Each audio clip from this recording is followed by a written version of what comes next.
Halo Bang Bro. Montenegro merupakan sebuah negara Balkan yang berada di benua Eropa bagian selatan. Dulunya negara ini merupakan bagian dari Yugoslavia sebelum akhirnya pecah pada tahun 1992 dan terbagi menjadi beberapa negara. Montenegro berbatasan dengan Kroasia dan Bosnia-Herzegovina di sebelah utara, Kroasia di sebelah barat, dan Albania serta Laut Adriatik di sebelah selatan. Montenegro memiliki luas wilayah sekitar 13.812 km persegi dengan total populasi mencapai 610.000 jiwa pada tahun 2020. Berbicara mengenai Montenegro, tak lengkap rasanya jika tak membahas lebih dalam beberapa fakta menariknya yang mungkin belum banyak orang yang tahu. Montenegro adalah salah satu negara termuda di dunia. Pada tahun 2006, setelah beberapa dekade mengalami kekacauan politik, Montenegro mendeklarasikan kemerdekaan dari Serbia dan menjadi negara yang berdaulat. PBB mengakuinya sebagai anggota ke-192 pada 27 Juli 2006. Hanya Kosovo 2008 dan Sudan Selatan 2011 yang merupakan negara baru setelah Montenegro 2006. Podgorica adalah ibu kota Montenegro sekaligus sebagai kota terbesar dan menjadi pusat administrasi, ekonomi, budaya, dan pendidikan di Montenegro. Nama Montenegro berasal dari kata monte yang berarti gunung dan negro yang berarti hitam. Bukan karena masyarakatnya yang hitam, tetapi karena wilayah Montenegro diliputi oleh kawasan hutan pegunungan yang gelap. Sejarah Montenegro kuno adalah perjalanan menawan melintasi waktu, ditandai dengan kekayaan warisan budaya dan peristiwa bersejarahnya. Akar Montenegro dapat ditelusuri kembali ke zaman kuno ketika suku-suku Iliria mendiami wilayah tersebut. Garis waktu Montenegro terbentang dari permukiman awal ini yang menunjukkan ketahanan dan kecerdikan masyarakatnya. Situs bersejarah yang luar biasa seperti sisa-sisa benteng kuno dan harta karun arkeologi menjadi saksi masa lalu yang semarak dari negeri ini. Negara dengan keindahan alam yang luar biasa. Montenegro sering disebut sebagai permata Adriatik karena keindahan alamnya yang memukau. Negara ini memiliki pegunungan yang menakjubkan, danau yang indah, pantai berpasir putih, dan teluk-teluk yang spektakuler. Salah satu tempat yang paling terkenal adalah Kotor Bay, yang merupakan situs warisan dunia UNESCO dan salah satu teluk terdalam di Laut Tengah. Mengetahui Kotor sebagai nama kota kemungkinan dianggap lucu oleh warga Indonesia. Pasalnya, kotor dalam bahasa Indonesia merupakan kata sifat yang mendeskripsikan keadaan jorok atau tidak bersih. Namun keadaannya berbeda di Montenegro, sebuah negara di Eropa yang termasuk salah satu negara Balkan. Kotor adalah kota yang terletak di teluk pantai Montenegro. Daerah kota tua di Kotor menjadi daya tarik utama bagi sejumlah wisatawan. Benteng San Giovanni. Jika ingin menikmati pemandangan Kotor dari atas, kamu harus mengunjungi benteng ini. Puncak benteng San Giovanni berada di ketinggian 280 meter di atas permukaan laut.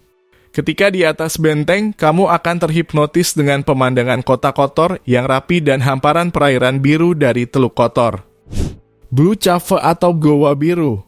Diberi nama Blue Cave karena cahaya yang mengenai dasar pantai lalu memantul ke atas gua melalui air sehingga seluruh gua terlihat berwarna biru.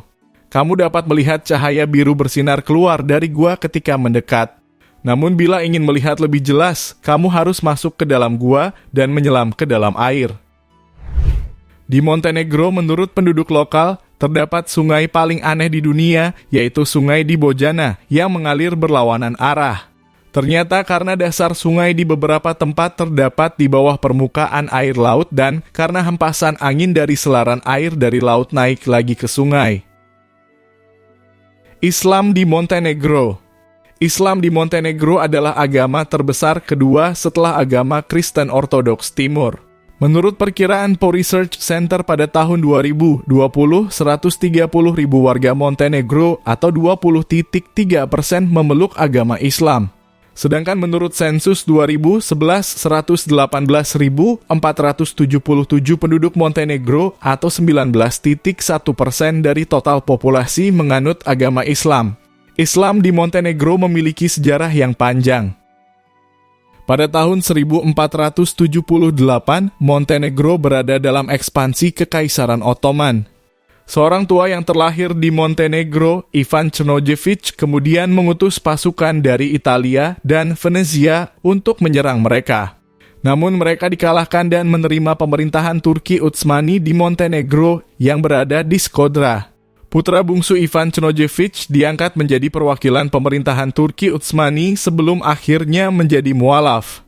Pada tahun 2012, terdapat sebuah undang-undang yang mengesahkan Islam untuk dijadikan salah satu agama negara di Montenegro. Montenegro juga memastikan makanan halal harus tersedia di fasilitas militer, rumah sakit, dan lain-lain. Montenegro bersedia akan mengizinkan wanita Muslim untuk berhijab di sekolah dan tempat umum. Montenegro juga berjanji akan mengambil hari Jumat sebagai hari bebas dan hari beribadah bagi umat Muslim. Jika Anda mengunjungi negara ini, jangan kaget jika melihat hampir semua orang merokok. Montenegro memiliki salah satu angka perokok tertinggi di Eropa. Dimanapun, termasuk halte bus, trotoar, dan kafe, Anda akan melihat penduduk setempat menyalakan rokok. Hal ini tidak akan mengganggu saat Anda makan, tetapi bisa jadi tidak nyaman jika Anda bukan perokok. Di sini, jangan berharap banyak orang bisa berbahasa Inggris. Komunikasi bisa menjadi tantangan di Montenegro karena penduduk setempat kurang bisa berbahasa Inggris, terutama di daerah yang lebih terpencil atau pedesaan. Namun di kota-kota besar dan kawasan wisata, Anda mungkin dapat menemukan anak-anak muda yang bisa berbahasa Inggris. Namun ada baiknya Anda mempelajari beberapa ungkapan dasar dalam bahasa lokal Montenegro sebagai bentuk penghormatan dan untuk memudahkan komunikasi. Jangan membahas bisnis saat makan. Dalam budaya Montenegro, bercakap-cakap soal pekerjaan di atas meja makan umumnya dianggap tidak pantas dan sopan. Makan malam sering dianggap sebagai cara untuk bersosialisasi dan menjalin hubungan personal ketimbang membahas masalah pekerjaan. Sebaliknya, orang lebih banyak mengobrol ringan dan membicarakan topik-topik yang berkaitan dengan minat pribadi seperti olahraga, budaya, atau perjalanan. Di Montenegro, pemakaman dipandang mempunyai fungsi sosial paling penting. Kamu bisa melupakan sebuah pernikahan dan tidak menghadirinya. Tetapi tidak menghadiri upacara pemakaman tetangga dianggap sebagai permusuhan. Di Montenegro, pengantin baru akan menanam pohon buah zaitun di hari pernikahannya sebagai simbol pernikahannya. Di Montenegro, dendam dianggap hal biasa dan legal.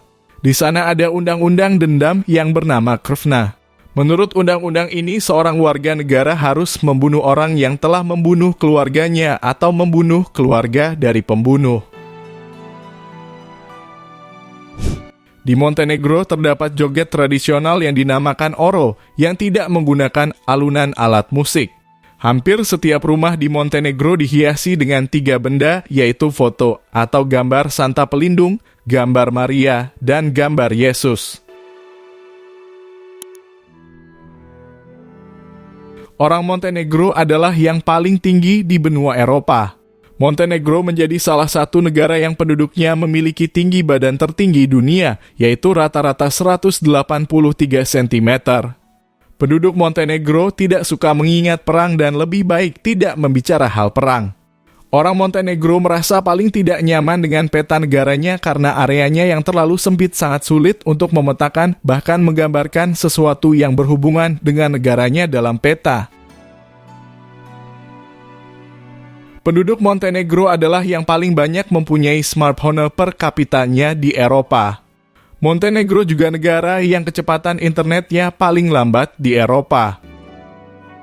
Di Montenegro, sopir taksi dilarang membawa penumpang mabuk di kursi depan. Budva merupakan kota pantai yang terletak di Montenegro. Kota ini memiliki jumlah penduduk sebesar 18.000 jiwa dan merupakan ibu kota dari munisipalitas dengan nama yang sama. Daerah pantai di sekitar Budva, yang disebut Budvanska Riviera, merupakan salah satu tempat wisata paling populer di Montenegro, yang terkenal akan pantai pasirnya, kehidupan malamnya, dan kota tua yang menunjukkan arsitektur Laut Tengah. Biara Ostrog adalah salah satu keajaiban terbesar kekristenan Ortodoks. Bertengger secara dramatis di tebing vertikal di pegunungan Montenegro, Biara Ostrog adalah keajaiban arsitektur Kristen dan situs ziarah yang dihormati. Didirikan pada abad ke-17, biara ini menarik ribuan pengunjung setiap tahunnya yang datang untuk memberi penghormatan kepada Saint Basil dari Ostrog dan mencari hiburan spiritual di lingkungannya yang tenang. Hujan merah atau kuning terkadang terlihat di Montenegro karena pasir gurun Sahara. Dalam kejadian yang jarang terjadi, Montenegro mengalami hujan merah atau kuning, sebuah fenomena yang disebabkan oleh adanya partikel pasir dari gurun Sahara. Selama kondisi cuaca tertentu, partikel debu dan pasir terbawa angin dari Sahara melintasi Mediterania dan disimpan di Montenegro, sehingga menghasilkan curah hujan yang berwarna-warni. Meskipun pemandangan ini mungkin tampak tidak biasa, hal ini berfungsi sebagai pengingat akan keterhubungan sistem cuaca global dan beragam fenomena alam yang dapat terjadi di lingkungan atmosfer Montenegro. Lebih dari 3.000 spesies tanaman dengan 22 varietas endemik. Meskipun ukurannya relatif kecil, Montenegro memiliki keanekaragaman hayati yang luar biasa, dengan beragam ekosistem mulai dari hutan lebat hingga pegunungan terjal dan danau berkilauan. Negara ini adalah rumah bagi lebih dari 3.000 spesies tumbuhan, termasuk banyak spesies langka dan 22 spesies endemik menjadikannya surga bagi pecinta alam dan penggemar konservasi. Tara River Canyon adalah ngarai terbesar di Eropa dan terbesar kedua di dunia. Montenegro membanggakan Tara River Canyon yang megah, juga dikenal sebagai Tara River Gorge. Ini adalah ngarai terdalam di Eropa dan terbesar kedua di dunia, hanya dilampaui oleh Grand Canyon di Amerika Serikat. Diukir di tepi Sungai Tara, keajaiban alam ini membentang sepanjang lebih dari 60 km dan mencapai kedalaman hingga 300 meter, menawarkan pemandangan menakjubkan dan peluang mendebarkan untuk aktivitas seperti arung jeram dan hiking. Nah, Bang Bro, gimana pendapat kalian? Mungkin itu sedikit informasi dari kami. Apakah kalian ingin mengunjungi negara Montenegro ini?